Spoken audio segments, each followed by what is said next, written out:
मेरे पास एक साहब आए, मुझसे कहने लगे कि मैं एक अमल का आमिल हूं, लोगों को एलर्जी हो जाती है, फोड़े फुंसियां हो जाते हैं, मैं दम करता हूं वो ठीक हो जाता है। किसी को सांप काट जाए मैं दम करता हूं ठीक हो जाता है। बिच्छू, भेड़, कोई जहरीली चीज काट जाए मैं दम करता हूं लोग ठीक हो जाते हैं। मैं दम करता हूं लोग ठीक हो जाते हैं। कहा कि मेरे पास एक खास अमल है, मेरे पास एक खास अमल है और मैं ये करता हूं लोग ठीक हो जाते हैं। और कहा मेरे पास ये अमल एक चीज का आजमूदा है, मेरे पास कोई जादू का डसा हुआ ऐसा बंदा है जिसको चैलेंज से कह दिया हो कि तुझ पे जादू है। और दूसरे लफ्जों में, ये लफ्ज मैं खुद कह रहा हूं कि तेरे ऊपर खिंजीर का जादू है, कुत्ते का जादू है, खोपड़ी का जादू है, बंदर की खोपड़ी का जादू है। मुझे बंदा कहने लगा कि कोई जादू काले से काला, खतरनाक से खतरनाक बंदिश हो, मैं इस अमल को करके देता हूं लोग ठीक हो जाते हैं। कहा बंधे हुए, जंजीरों में उलझे हुए, बंदिशों के मारे हुए ठीक करता हूं। कहा कि मैं चाहता हूं वो विर्द मैं आपको दे दूं, आप लोगों से नहीं छुपाते। तो मैं कहता हूं मैं भी आपसे ना छुपाऊं। मैं कहता तेरी मेहरबानी है, दे दे। और मैं आपसे भी अर्ज करूंगा, आपका कोई आजमूदा अमल है, खवातीन भी, मस्तूरात भी, आप भी, कोई नक्श है, कोई तावीज है, किसी मकसद के लिए आजमाया है, जरूर लिखें। उसके फायदे वजाहत से लिखें, उसकी तरतीब वजाहत से लिखें।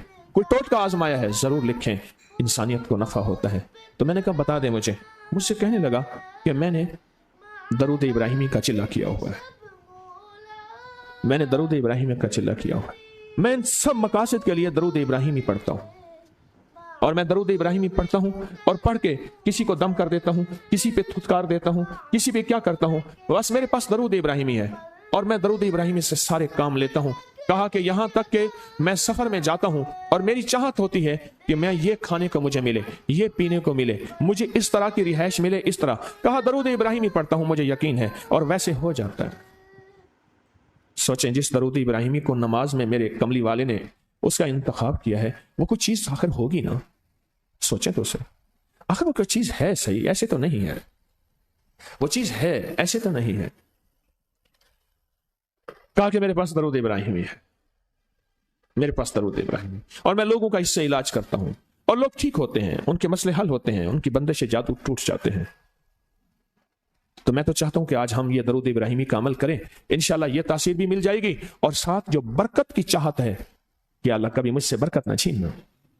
ऐसा ना हो मैं या मेरी नस्लें टुकड़े टुकड़े, दाने दाने, कतरे कतरे के मोहताज बन जाए। अल्लाह मुझसे कभी बरकत ना छीना। ऐसा ना हो कि मैं ठोकरें खाऊं दर दर की। ऐ सखी आका, मुझसे बरकत ना छीनना कि मेरे अंदर बस सब कुछ खत्म हो जाए और मैं दुनिया के सामने जलील बन जाऊं और लोग मुझ पे हंसें।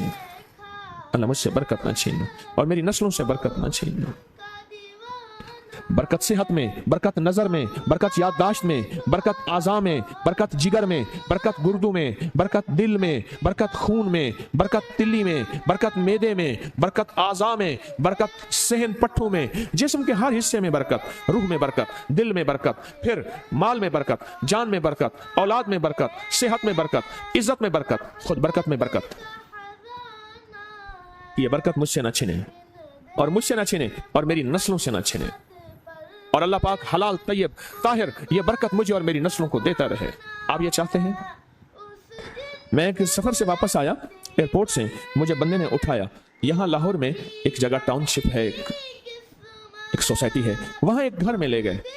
उस घर में जब गया तो एक साहब बैठे हुए थे, दो टूटी फूटी कुर्सियां। एक कहा कि मैंने इनको अपने घर में जगह दी हुई है, और उन्होंने कहा मेरा नाम ये है, मेरे पास एक जहाज सेसने होता था और मेरा सिक्का चलता था और मेरे पास दौलत और माल थी और मुझसे बरकत रूठ गई। अल्लाहुम्मा बारिक अला मोहम्मद, ये देखें, वाला आले मोहम्मद। अल्लाह बरकत अता फरमा मोहम्मद पे, अल्लाह उनके तस्करों में बरकत दे, अल्लाह उनके नामों में बरकत दे, अल्लाह उनके जज्बों में बरकत दे, उनके सुनने में बरकत दे, उनके सोचने में बरकत मिलती है, उनको देखने से बरकत मिलती है, उनके तस्करों से बरकत मिलती है, उनके लिखने से बरकत मिलती है, उनको उनके तस्करे मिल बैठ के जो अभी हम करेंगे इससे बरकत मिलती है। कितने लोग होंगे जिंदगी में जो आपके मेरे सामने माल था, दौलत थी, रिस्क था, सेहत थी, इज्जत थी और उनका सिक्का चलता था, और आज वही लोग हैं जिनको कोई जानते नहीं और उनसे बरकत रूठ गई, उनसे बरकत रूठ गई।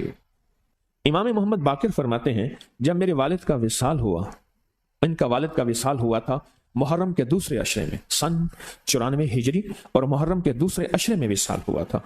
فرمایا اگلے محرم میں لوگ جمع ہوئے اور مجھے بھی علم تھا کہ لوگ جمع ہوں گے اور ہمارے گھر میں درود پاک پڑھا جائے گا. تو فرماتے ہیں میں نے اس کا اہتمام کیا اور ایک بات پہ رویا. اس دفعہ میرے والد یہاں نہیں، اور کہا کہ رویا، اور پھر میں نے درود پاک پڑھا اور اس درد، اس کیفیت، اس جذبے کے ساتھ فرمایا درود پڑھا، اور سب نے مل کے درود ابراہیمی پڑھا اور بہت زیادہ پڑھا. اور پھر سب نے مجھے استدعا کی کہ آج آپ کے والد نہیں ہیں، اس دفعہ آپ دعا فرمائیں. اور فرمایا پھر دعا کی. اس میں قرض کے پریشان بھی تھے جن کے قرضے تھے، کوئی ایسے تھے جن کی اولاد نہیں تھی، جو ایسے تھے جن کا کاروبار یا فقر تھا، جن کے پاس غربت اور تنگ دستی تھی، کوئی ایسے بھی تھے جن کے اوپر حالات، مسائل، مشکلات. ان حالات، مسائل، مشکلات میں جادو بھی ہے، بندش بھی ہے، بیماریاں بھی ہیں، گھریلو مسئلے بھی ہیں، جھگڑے بھی ہیں، الجھنیں بھی ہیں، مقدمات بھی ہیں. ان حالات اور مسائل میں ناکامیاں، پریشانیاں، یہ ساری چیزیں لوگ جمع ہو جاتے ہیں. اور فرمایا کہ وہ خوشحال ہو جاتے ہیں. ایک واقعہ امام محمد باقر نے فرمایا، عاشورہ کی شام تھی، ہم نے مل بیٹھ کے درود ابراہیمی پڑھا جس میں ہمارے پیاروں کا تذکرہ اور ہمارے آبا کا تذکرہ. اور فرمایا درود ابراہیمی پڑھا. ایک شخص بالکل مفلس تھا اور وہ یمن کی کسی بستی سے آیا تھا. عاشورہ کے دن کتنے دن کا سفر کر کے آیا تھا. اس کی کمزور سی اونٹنی تھی، اس کے پاس بھی کھانے کو نہیں تھا، اس کی اونٹنی کے پاس بھی کھانے کو کچھ نہیں تھا. وہ آیا اور آ کے دعا میں شامل ہوا اور ہمارے ساتھ بیٹھ کے درود ابراہیمی پڑھتا رہا. کہا وہ بدو تھا، اسے درود ابراہیمی صحیح پڑھنا بھی نہیں آتا تھا. ہم دیہاتی کہتے ہیں، عرب میں اس کو دیہات میں رہنے والوں کو بدو کہتے ہیں. اس کو پڑھنا ہی نہیں آتا تھا. اور کہا ہمارے عمل میں شامل ہوا.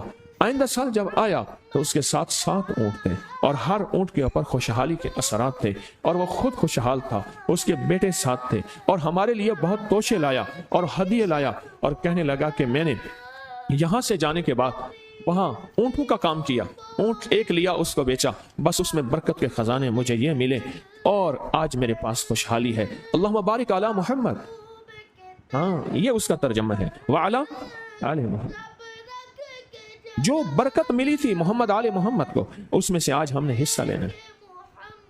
جو برکت ملی تھی اور جس برکت کو ہر نماز میں ہم پڑھ رہے ہیں، کوئی خیال ہی نہیں کیا. ساری زندگی نماز پڑھتے پڑھتے، ساری زندگی اتحیات پڑھتے پڑھتے ہو گئی کہ ہم یہ درود پڑھ کیا رہے ہیں اور اس درود میں کن ہستیوں کا تذکرہ ہے.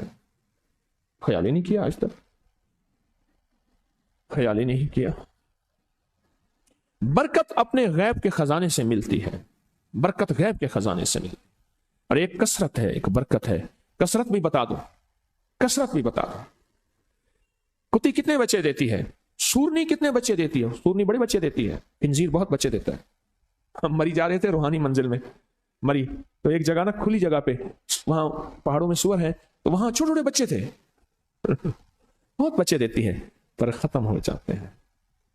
میں نے سڑکوں کے کنارے کتے مرے دیکھے ہیں، کبھی بکری مری نہیں دیکھی. آپ نے دیکھی ہو تو مجھے پتا نہیں ہے. سڑکوں کے کنارے کتے مرے بہت دیکھے ہیں.